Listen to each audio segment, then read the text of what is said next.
Topic I'm choosing to discuss today is police brutality. And I choose this because it's a huge issue around the world. Just a quick fact.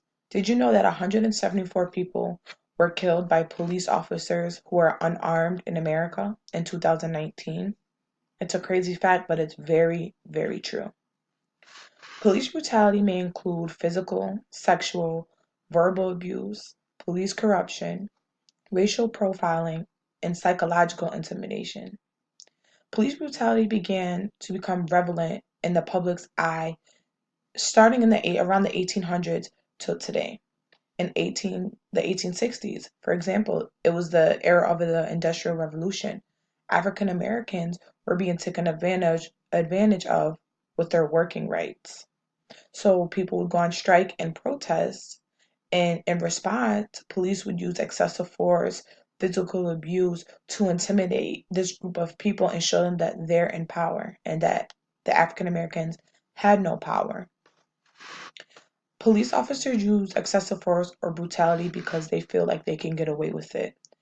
They can, and it's okay. They use police brutality as a form of vengeance to get back at someone or to solve their own personal grievances. And it's not okay, but overall, they get away with it because they're the law.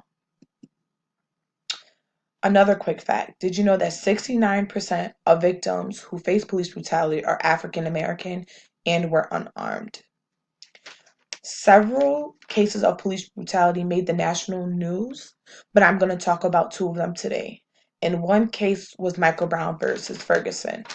Michael Brown was 18 years old. He was killed August 9th, 2014 in Missouri, Ferguson. The police officer and the boy got into an altercation and the boy started to run. He was shot in the back by the police officer, so he turned around, put his hands up, surrendered, and the officer shot him 6 more times. He then was killed, and the officer faced no charges. Another case or example of police brutality was Laquan McDonald. He was 17 years old and died on October 20th, 2014 in Chicago, Illinois. He approached police officers with a knife, but then walked away from them. The police officers lied and said that he posed a threat and shot him 17 times. When his body hit the floor, the police officers kept shooting. And you all can look up and research this on your own. There's videos that show of Laquan McDonald, the African American boy, walking away from the police officers and the police officers continuing to shoot him. The one police officer was charged with second-degree murder and 16 counts of aggravated assault with a firearm. He was sentenced to 6 years and 9 months, but would serve less than 4 years. This is very sad and degrading because in all reality, the police officer didn't get what he deserved.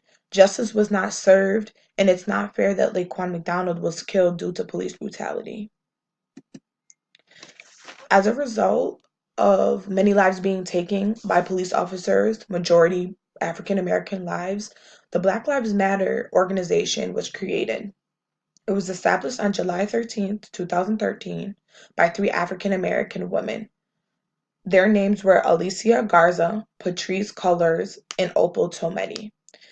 Originally, they sat on Trayvon Martin's trial, and they didn't like the fact that the police officer was not that he wasn't even a police officer. I'm sorry, he was a watchman who killed an African American boy because of racism. They didn't like that he was not charged or convicted of any charges. So they started this movement. It was a social movement that fought for any minorities' rights and aims to stop the killing of African Americans by police officers. They did not just fight for African Americans, they fought for immigrants or other minorities. However, their main focus has been Black Lives Matter because that's the most the biggest issue in today's society. And they do marches. They help with support. They help fight for their freedoms and their equalities because they want people to feel like someone understands what they're going through. Police brutality is very, very real and has caused mental detriment to a lot of our citizens today. People now fear the law that is supposed to protect us, and it's kind of a police versus the citizens kind of deal, and that's not okay. The best way to help this issue or this problem is to educate. Educate everyone, educate anyone. And in order to stop this injustice, everyone has to be aware of what's going on. And if you're not aware, you can't help stop the situation. Thank you for listening.